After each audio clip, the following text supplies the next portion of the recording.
అందరికీ కొంతకాలం విశ్రాంతినిస్తాడు, మళ్ళీ పుట్టుక లేకుండా. ఇప్పుడు నాకు చెప్పండి, శివుడు చేసేటటువంటి పనిలో క్రౌర్యం ఎక్కడుంది? అసలు ఎక్కడైనా క్రౌర్యం ఉందా? ఆయనంతటి మహోదారుడు లోకంలో ఇంకొకడు ఉండడు. ఎందుకని అంటే లోకమునకు తండ్రి ఆయన దయ అటువంటిది.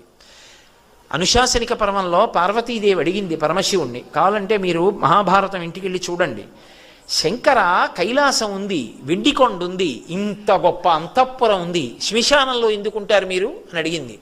అడిగితే ఆయన చెప్పాడు, పార్వతి చేతకాక నేను శ్మశానంలో లేను. బ్రహ్మదేవుడు అడిగాడు, శంకర చీకటి పడిన తరువాత ఉగ్రభూతాలన్నీ కూడా ఇళ్లల్లోకి బయలుదేరుతాయి, వాళ్ళని అనుష్ఠానం చేయనివ్వవు, సూర్యోదయాత్ పూర్వం నిర్మాల్యం అవి తీసేస్తాయి, తీసి పూజ చేసేస్తాయి, తర్వాత యజమాని చేసినా ఇక ఫలితం ఉండదు. అందుకే ముందు స్నానం ఎవరు అంటే భార్య చేస్తుంది, భర్త చేయడు.